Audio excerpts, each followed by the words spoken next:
Welcome to the Michelle Rempel Garner podcast. Hello, fellow patriots. A lot to talk about this week in Canadian federal politics. We're going to break down for you some very major developments on the issue of immigration in Canada, a really huge hot button topic that is becoming more central or at the top of the list for a lot of voters and a lot of Canadians. We're going to talk about that. And then we're also going to do a bit of an explainer and I think a rant on the Liberals' Omnibus Bill C2. They call it the Safe or Stronger Borders Act, but it's really a dog breakfast with a lot of very concerning components for civil liberties. And joining me to talk about these two big issues and probably a few other things too is veteran political strategist, conservative campaigner extraordinaire, and my chief of staff, Sean Schnell. That was a Wow, week. there's a lot going on this week, as always, it seems, but this week in particular. All right, let's start with immigration as an issue. So last week we told folks I've been named shadow minister again Right. for immigration for the Conservative Party.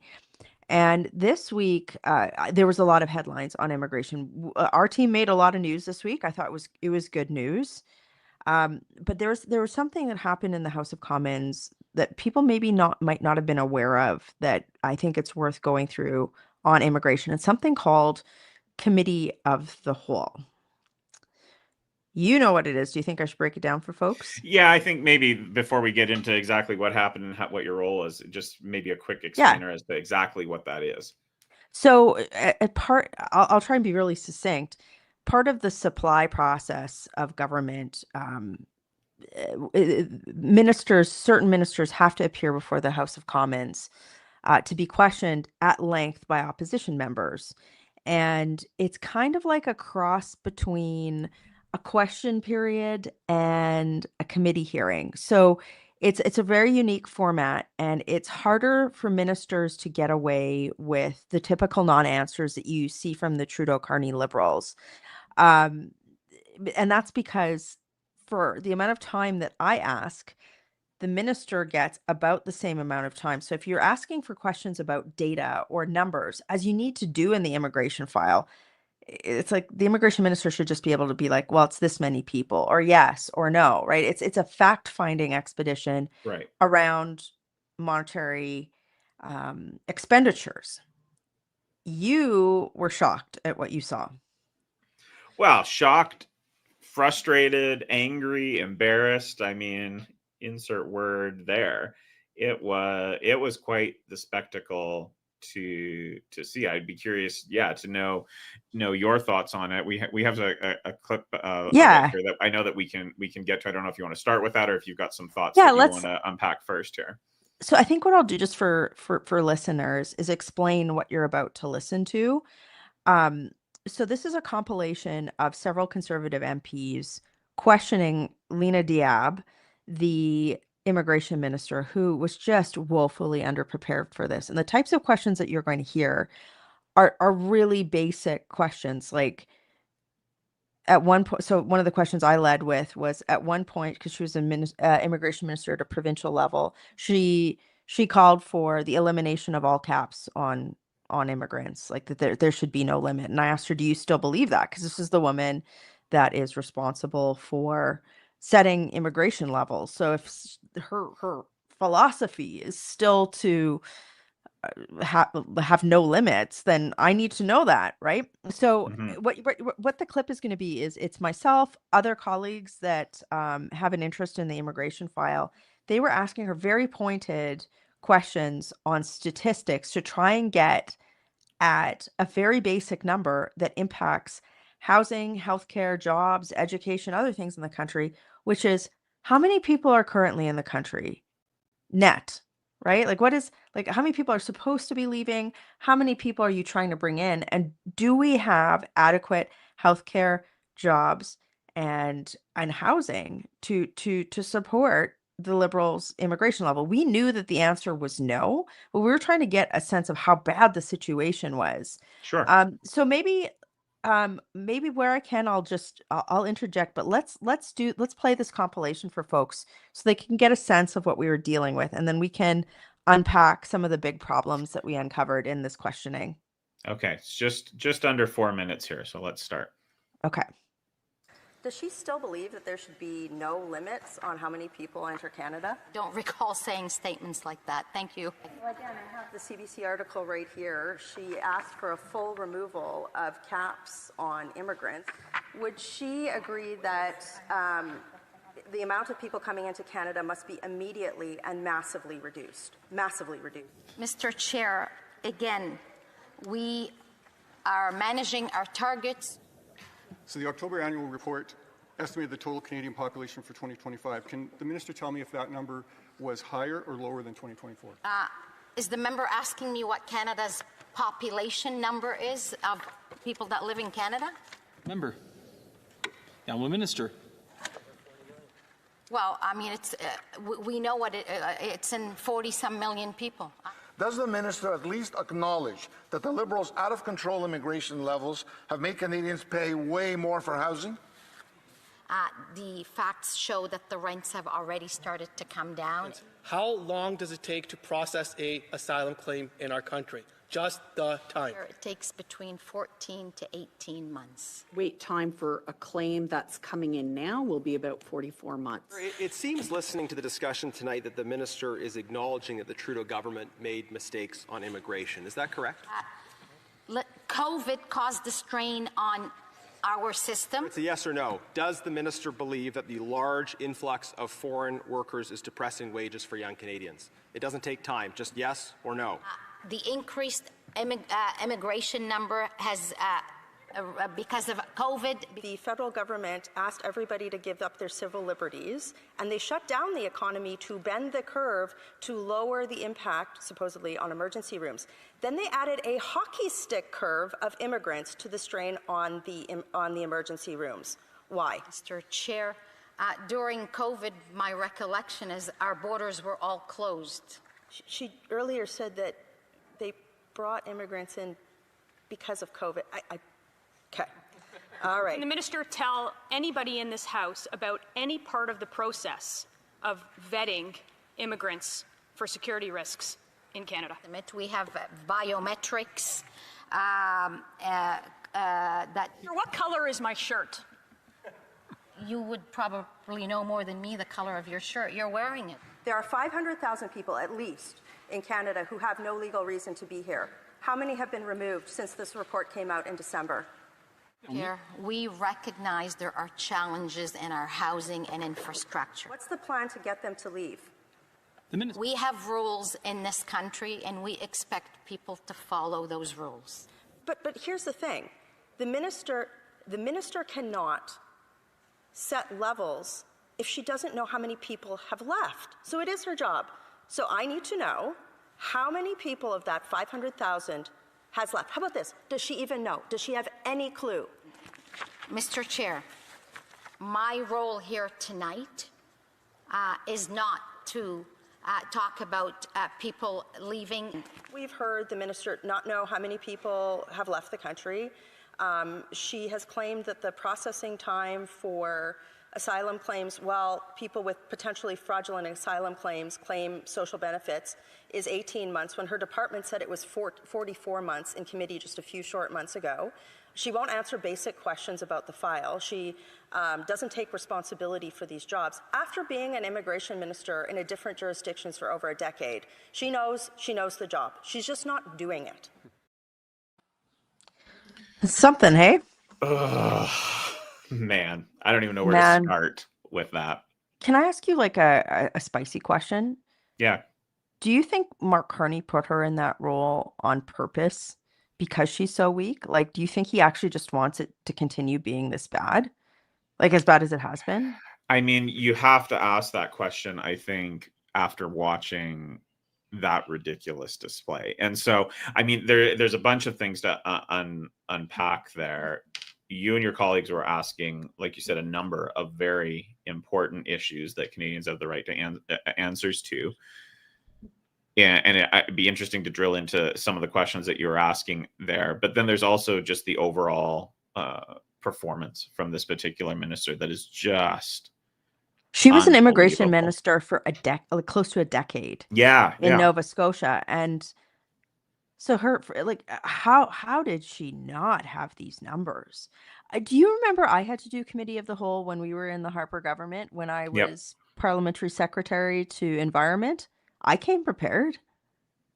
Yeah. I mean, like like, and a lot of the questions we were asking were really basic, right? Like, do you think, for example, do you think the overall immigration levels need to come down? Well, Mhm. that's a yes or a no answer. She Mhm. should have just said yes, right?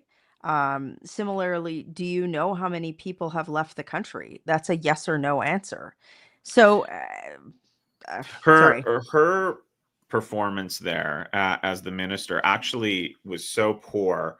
At one point, I think I asked you the question: do you think she's doing this intentionally? Because you almost have to work hard at being that bad at your job. And so I don't know if it's just that she's not prepared. I don't know if she really is just dancing around the answers to these questions because she doesn't want to answer them, or she truly just Yeah. doesn't know. Either way, it should infuriate Canadians to watch a minister who is responsible for this department to come and stand in the House and provide such ridiculous non-answers to, like you said, very basic questions. And the reality is, it doesn't matter what the minister thinks their job is or isn't, as you heard in that one clip. Say, well, that's my job tonight is not to That is her stand here job, and talk though. about this. Well, her job is to answer the questions of the opposition, who are elected, duly elected by Canadians in this country to hold the government to account and provide answers to questions that Canadians want. So when she looks across the aisle, she shouldn't see Michelle Rempel-Garner or Melissa Landsman or anybody. She should see tens of millions of Canadians that sent conservative opposition members to Parliament to hold the government accountable and ask questions. And these weren't hard questions, like you said.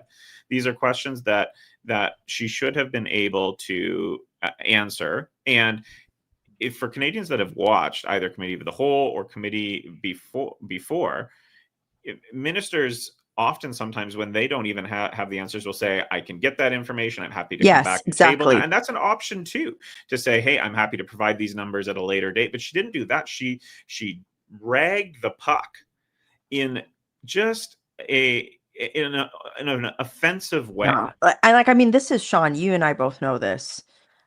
Just with the amount of casework we get in the constituency office, the immigration department is one of, if not the most fundamentally broken ministry in Oh all of yeah. the Canadian government. So you need, like, and we talked about this a bit last week, you need a minister that is going to go in there and act like a CEO, that is going to get staff in line, that is going to set clear direction and exercise political will. And like that's not what was on display at the Committee of the Whole. And I want to explain to listeners and viewers who are understanding what we were trying to get at there.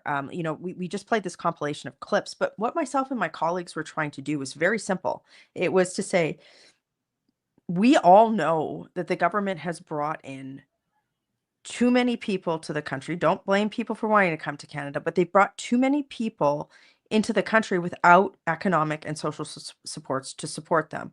Housing, healthcare, jobs. You can go into provincial jurisdiction, talk about education if you want, even childcare, language acquisition. But what we were trying to do in the Committee of the Whole exercise was to get a sense of how, like, are they changing course? How are they changing course?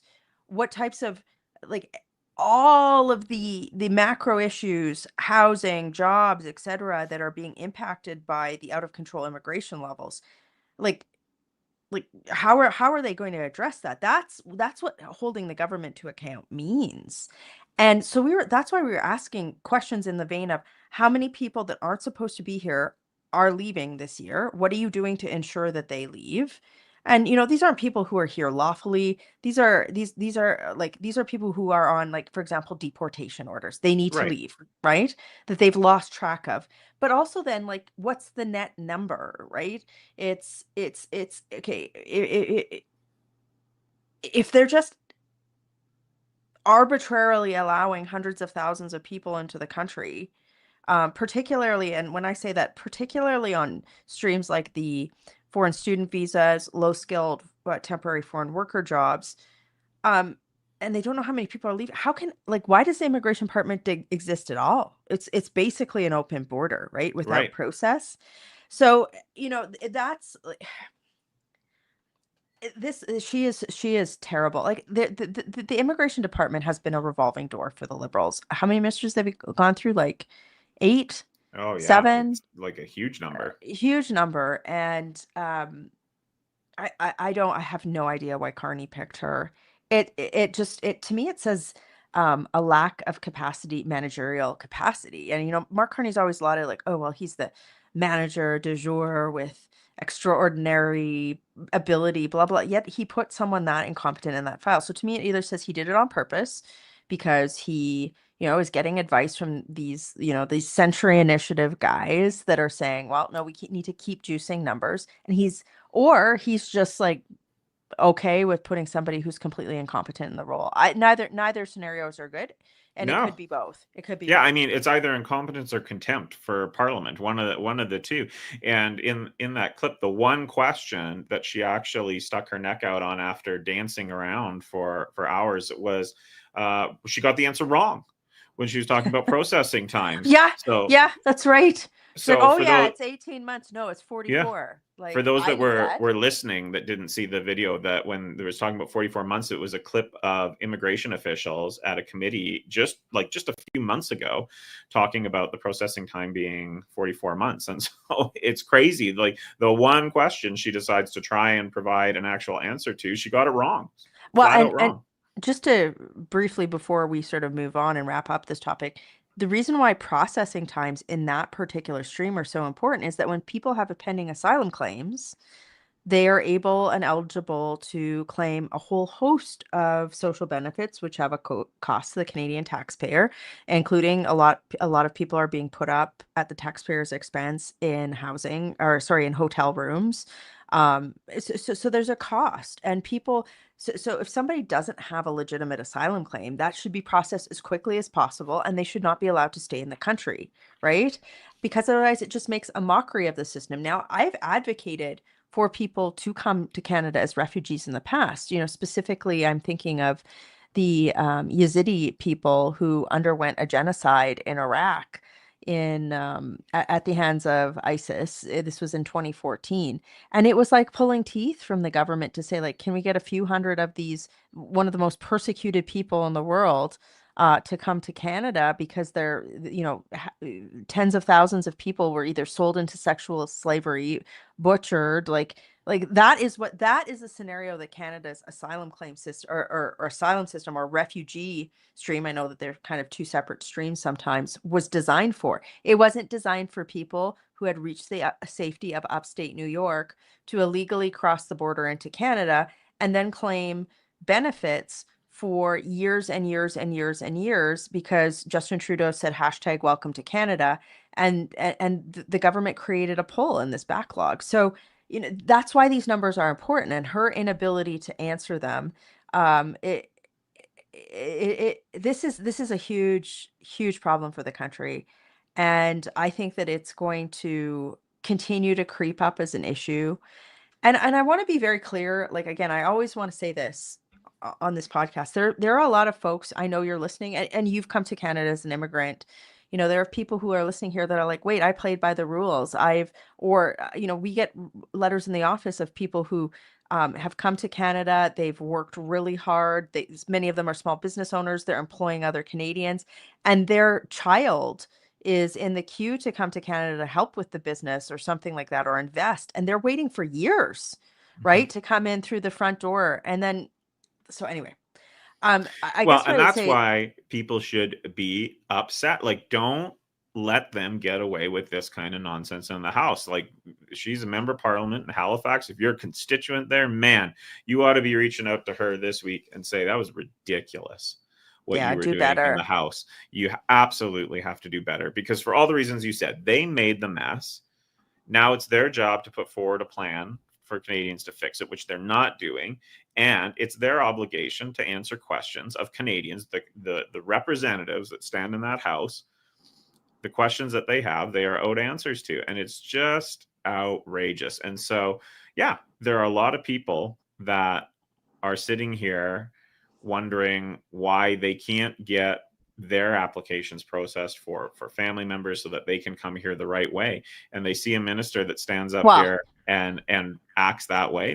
No wonder well, the system and we're is a now in a mess. scenario Yeah. where it's like overall immigration numbers in any stream, like all of it, overall numbers need to be massively curtailed Right. because of what the Liberals have done.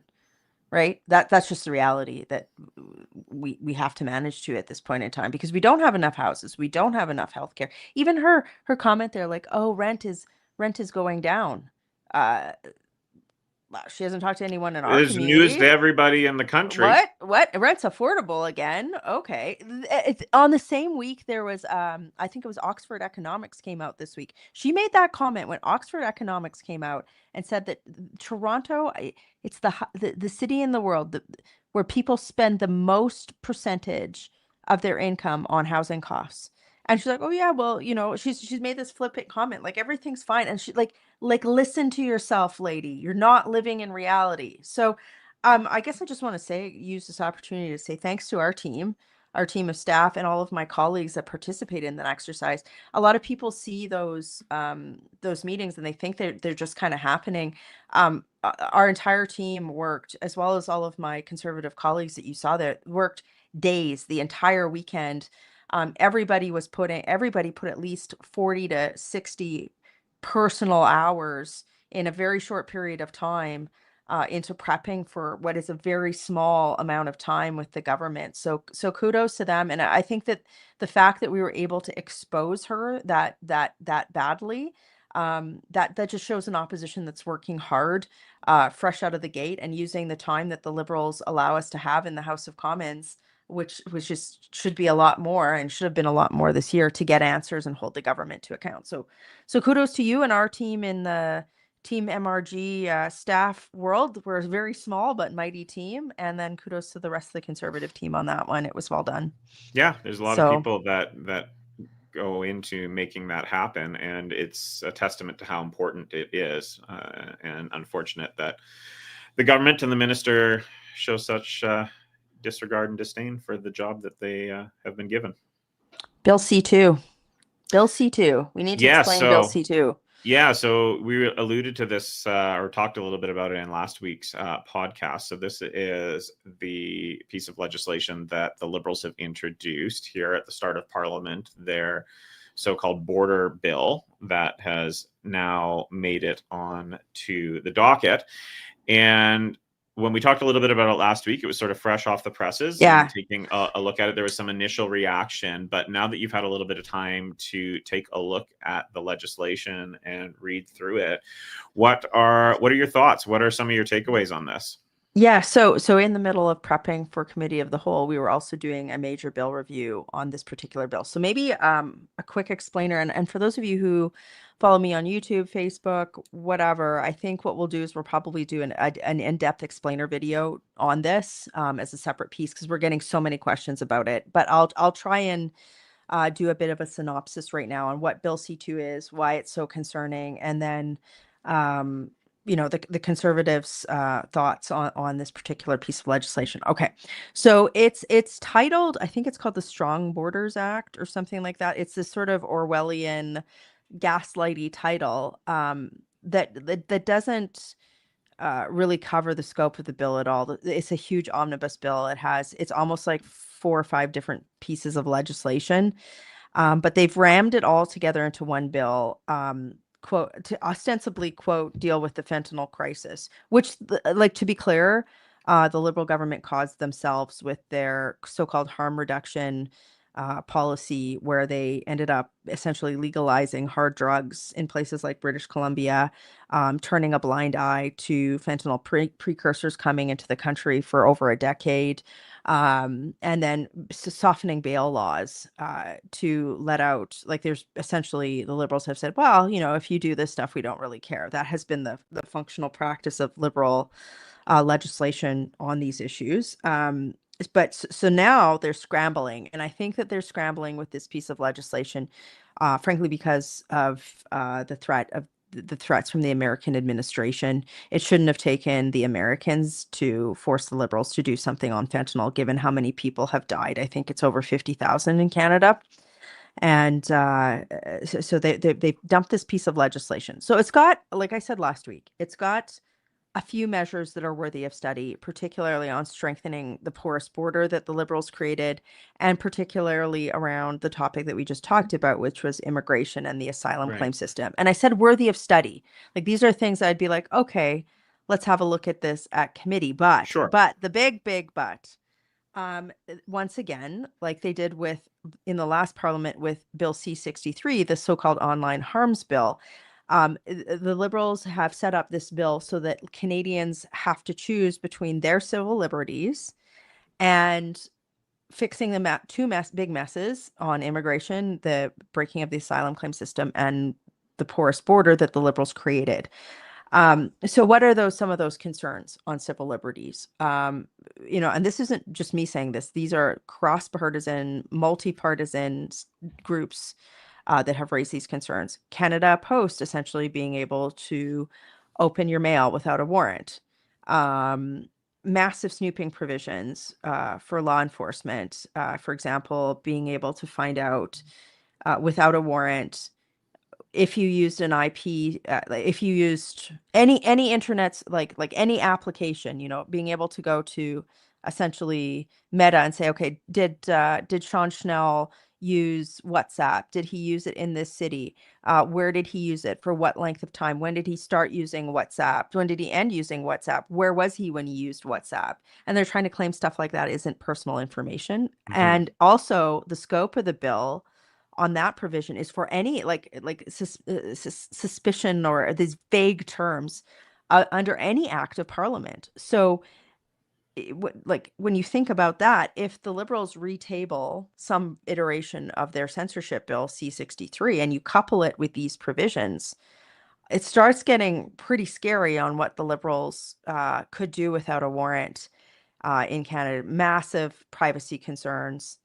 There was something about a ban on cash transactions over $10,000. I'm oversimplifying on that. And at the end of the day, the Liberals have not really told the public, what are the cases? Why do we need these things? And so my reaction in the House of Commons was Canadians shouldn't have to choose between their civil liberties and fixing the open border mess that the Liberals created. I think we got quite a bit of media on this week. I think there was a Globe story that I was included in there. We can throw it up on the screen if you've got it. Yeah, and unlike you, Sean, when we started doing the review of this bill last week, you had some pretty big concerns too. Yeah, well, and I think you've outlined the primary ones there. I think the concern, there's a couple of concerns. One is that this is clearly a message that the government is sending, because it's their first piece of legislation that they're introducing into this parliament, and that says something about the priorities of the government. And the priority there, that's the concern, like you said, all the concerns about civil liberties and the questions about some of these tools that they are asking for to be included in this piece of legislation. You exactly talked about it. It's incumbent on the government to explain why, after all the mess that they have created, that their first instinct and first priority is to trample on the rights of Canadians and put in place these massively concerning pieces within this legislation, as opposed to talking about existing security measures and existing legislation that may exist for this. Or why didn't put through separate bills, right? Exactly. Yeah. It's just I think it's a giant omnibus bill. So that's why I was just checking. You're right. Like it was Bill C2, obviously. It was their first piece of legislation. Mark Carney said that he wasn't going to play games. Like, that's what he claimed. But to me, I don't even know if they want this bill to pass, right? Because it's every political party in debate raised serious concerns with it. And if they wanted it to pass, they could have separated these components out because they don't really fit together in this bill, and probably fast tracked some of the measures that do make sense, right? Which are not the civil liberties violating ones. It's again, and when I say worthy of study, there's some of the stuff I'm thinking specifically about the border and the immigration reforms that could have gone to committee quickly, right? Yeah, and I mean You that's know, where they would potentially be explaining what are the specific problems and cases yes, that they're trying yes, to resolve exactly. here, right? And that's where when you're talking about study, that provides a little bit more clarity as to what is even the issue here that you guys are trying to do, and is this even conceivably a solution to it? Because I think that's a fair question, because you're dealing now with a government for the last 10 years that has basically broken every file that they have ever touched. And Yes. so forgive Canadians if they're a little bit skeptical about the so-called solutions that the Liberals are putting in place to try and fix over their mess that they have made of the border, of the fentanyl crisis, of the immigration system, without providing any explanation as to why these Yeah. particular tools or measures would actually fix the problem.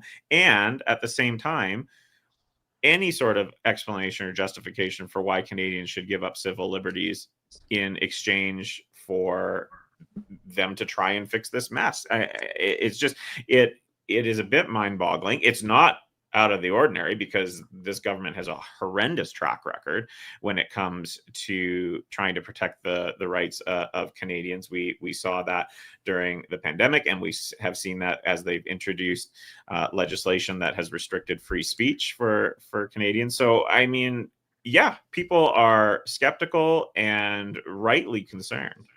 And I was just checking. It's the person who introduced this legislation, who's responsible for leading it through the House, is he's public safety minister, right? Gary Sangri. Yeah. And he we just went through the committee of the whole presentation for immigration, but he had a super weak committee of the whole as well. Like, so this is a man who's responsible for uh, just such a wide variety of issues that are plaguing a lot of parts of the country, and public safety, obviously. And he couldn't answer basic questions as well, too. And I'll just kind of give one example on why an uninformed minister in this file is equally as bad as immigration. So during his committee of the whole questioning, Conservative member Andrew Lawton had asked him, "Hey, can you tell me what an RPAL is?"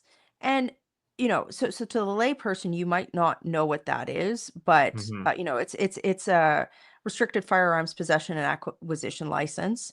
The gun file is a big part of the public safety file. But Andrew's line of questioning was essentially getting at the fact of the Liberals have spent a lot of effort targeting law-abiding firearms owners in Canada who go through a vigorous training and vetting process to get their license. The Liberals know that a vast, overwhelming, super majority of violent crime with firearms in Canada comes from firearms that are smuggled in from the US. Yes. Yeah. Yet their laws have been targeting law-abiding Canadians.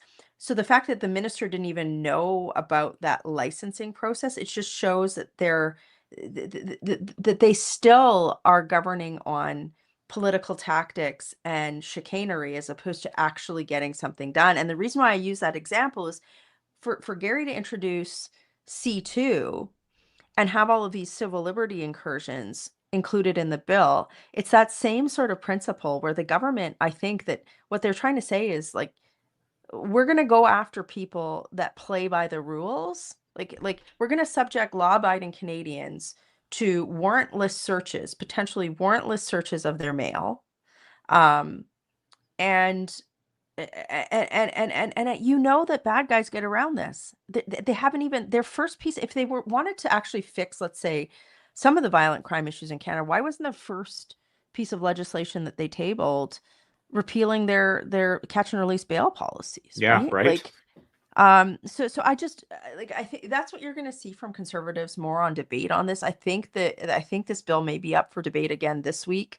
It's just making these points, right? It's crazy. So I think Sean will probably do an explainer video on this sometime in the next couple of weeks. So if you for listeners, if you're not click subscribe to this channel, please click subscribe. If you are on if you're listening to this on Spotify or Apple Podcast, make sure that you set this to auto download, because we try to give you a behind the scenes look of what's happening and analysis that you're not going to hear in legacy media. So let's keep an eye on Bill C2. There's a lot of commentary on it. There's a lot to unpack and kind of keep people apprised of, but it's one that should concern all Canadians. Just before we move on to the next segment, because I know this is the Sean special segment, I will say as a teaser for next week's episode, there's another bill that the Liberals tabled as well with regard to immigration called Bill C3. And this bill has it's a highly technical bill, but one of the components in it that's troubling is that it would allow people to pass Canadian citizenship down in perpetuity throughout the generations to people who only spend essentially 3 years worth of time in Canada, and it doesn't have to be consecutive, with no vetting involved. So that bill's also going to be up for debate this week. Myself and likely our party's associate shadow minister for immigration, Brad Redekop. It's such a big file. There's two of us. We'll be leading debate on that.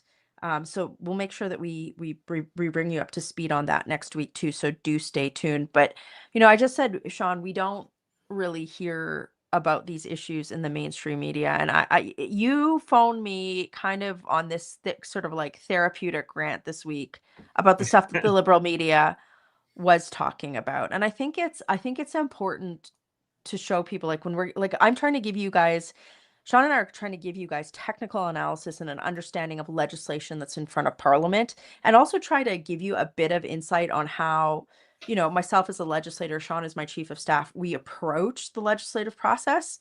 Wouldn't it be nice if the mainstream media tried to give you some of that information as well too? But no, they're talking about something else.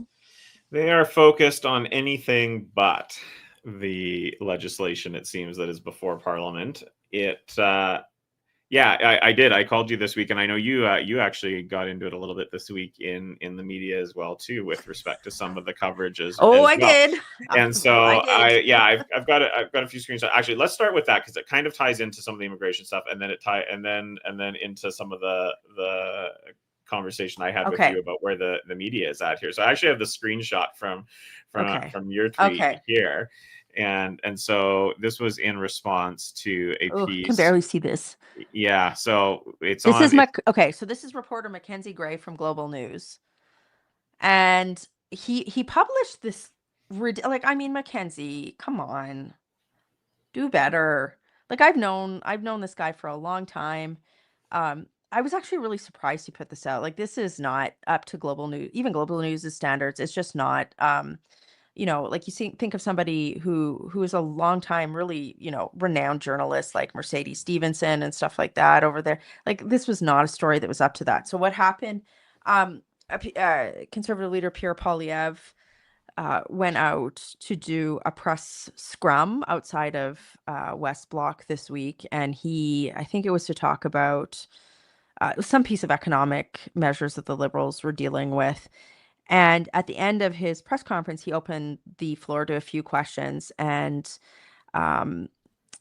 because in response to one of these questions, he had made a comment essentially that immigration numbers need to be massively reduced in Canada.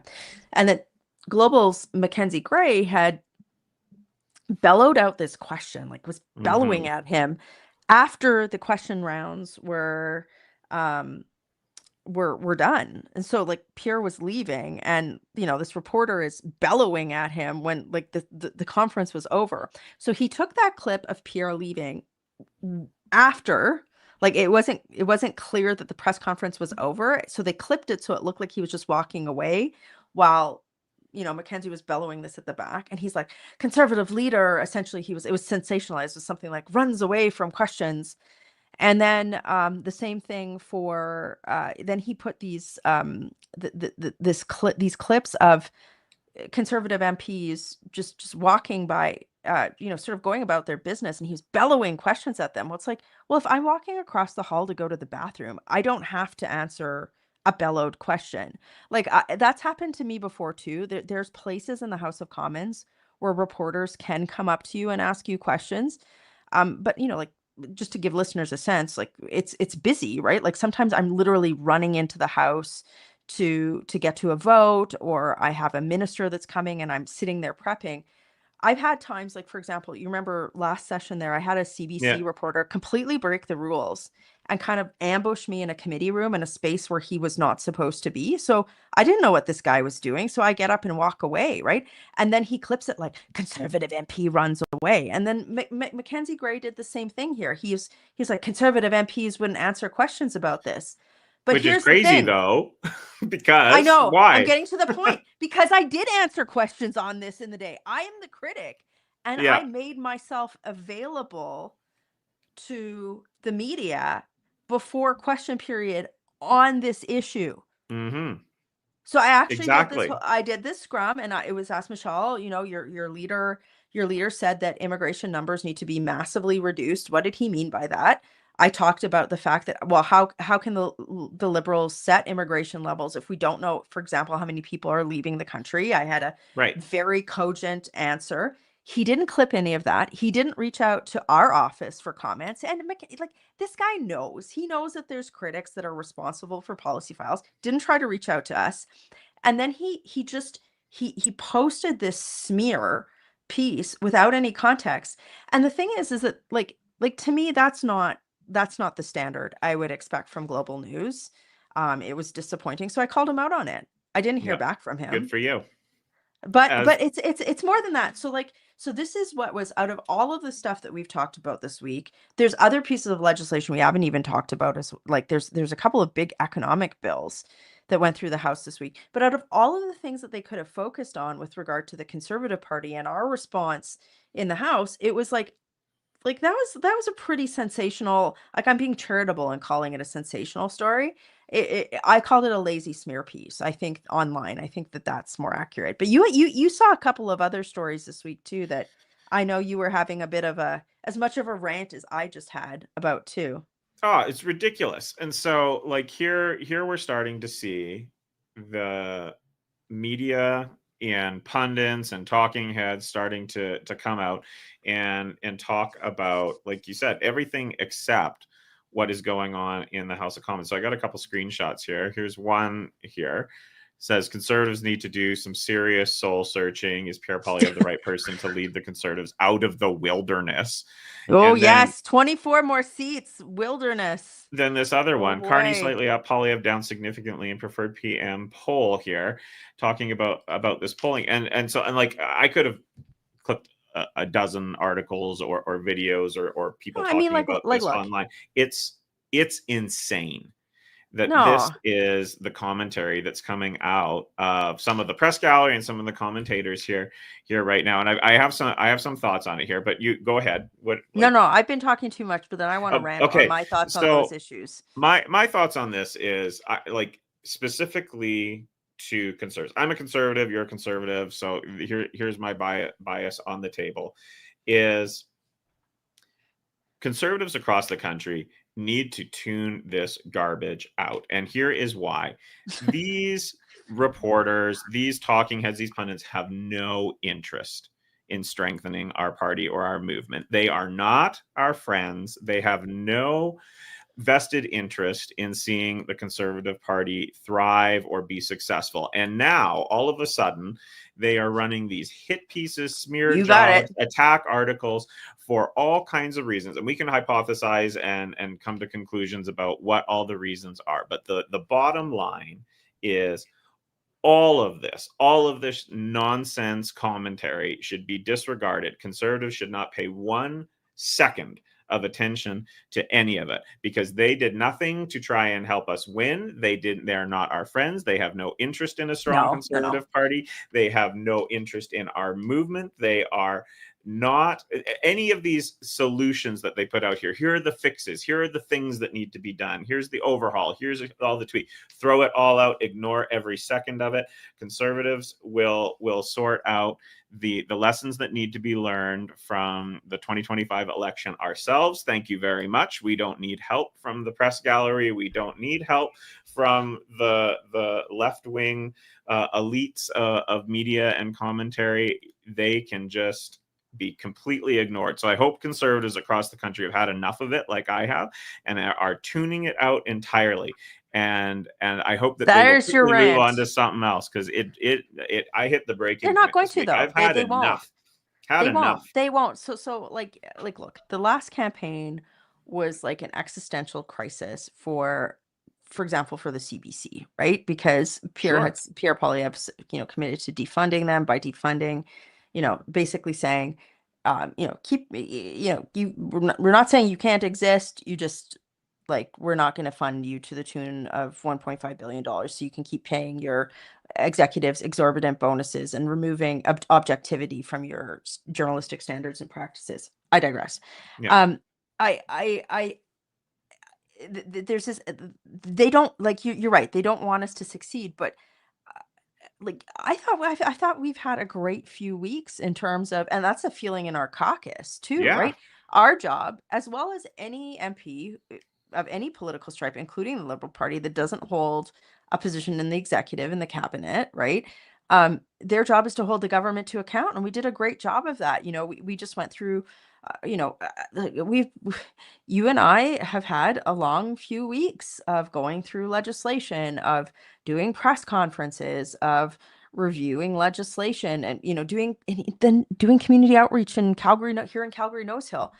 I thought we've had a really good 2 weeks, and I just, on the soul searching, it's like the question that we're asking ourselves. So if I was asked for comment on some of those stories, I'd just say the question we're asking ourselves is how do we build on this massive new voter coalition that we built, right? We have, like Sean, this week I was sitting in the opposition lobby, and I got to talk to our new member from Windsor. Conservatives have never held Windsor. It's been held by the NDP for decades. And our new MP, he's former law enforcement. He's so smart. He's so articulate. We've now got this, you think about him times 24, London Fanshawe, Elmwood Transcona, and Winnipeg.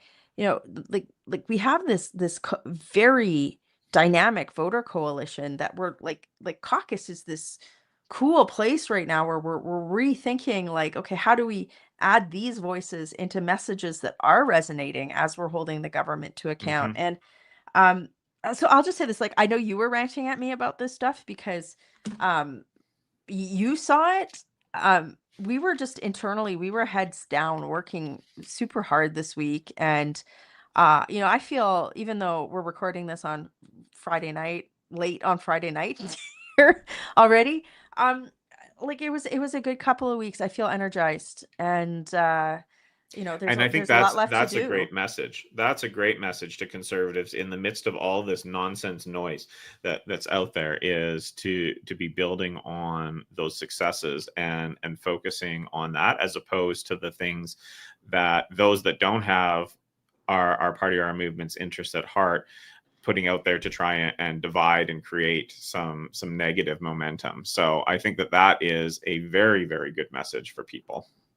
Absolutely. And I was just looking at some of the stories that did come out this week about the outcomes of our work, and it's good. And I'll say this, just to look at the other side of the argument. We've never been blind as a party, and certainly not recently, to the fact that we always need to grow and change and grow our voter coalition. But who's not subject to, it needs to do soul searching, needs to do this right now? The Liberals. like you've got the Liberal government. Like there was a story this week. I don't have enough information on it, so I don't want to like raise it as an issue. But there was a story in The Economist that allegedly Mark Carney and the Liberals are saying that, you know, the Americans would get first right of refusal on all of our natural resources. I don't have enough information on that to comment, you know, maybe something for a future episode, but maybe the Liberals should be doing some soul searching on being transparent about, you know, what their priorities are for protecting Canadians in any trade negotiation, right?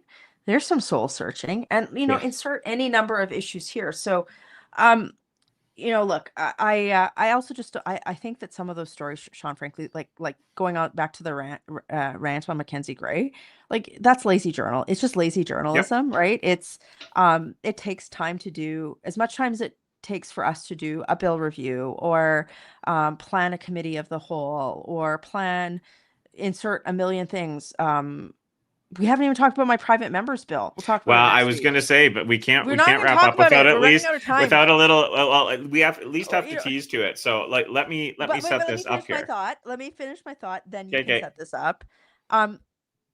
We're doing all this work, and the media are they're looking for the low-hanging fruit, right? Yeah. Like yelling a question at Pierre as he walks away and then making a feature news story about it. Do better, guys. And there are people in the press gallery, as much as we rag on them, there are people that are great investigative journalists. There really are, that have done their role in holding the government and Parliament to account too. So, like, you know, just do better. We all need to work hard.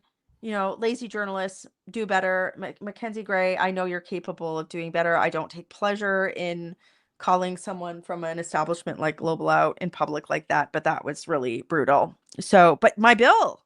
Yes, so let Teaser. me set this up here. And again, we won't talk about it. We don't have time to talk about it here today. But we'll give a teaser, a good teaser. For those, so maybe for those that aren't familiar, at the start of every new session of Parliament, there is a draw, basically a lottery for members of Parliament to get into what's called the order of precedent for how I was just private looking at members' where I'm bills at. are introduced. And so, yeah, I was going to say, do you know where you felt you I think I'm in were the high, top but 20 now. I was just trying Yeah. to check because it's reordered once parliamentary secretaries are pulled out of it. Right. I can't find the list at my hand, but I'm going to be read in the first tranche of private members' bills. So, like I said Yes. last week, I won the lottery for my constituents. So Mhm. we have a really spicy and cool piece of legislation that we're thinking about. I can't quite say anything about it right now, but I'm very excited. And it's great. It's good. So we'll have to do a segment once I have at some point in the future here that bill tabled. So Yes, so there's the good. teaser to come Yes, back. you have to The tune teaser, in. the shout out to make sure that if you don't already have this podcast or the channel that you're listening to on auto download, or if you're not subscribed, to make sure you do it so you don't miss it, so that when we do come back to talk about it, you can hear all about it. Yes. So we will continue to work very hard for you. It will be a busy week coming up, but working hard for you today in Calgary. Have a great day. Thanks for listening. If you want even more political news, subscribe at michellerempelgarner.substack.com. And if you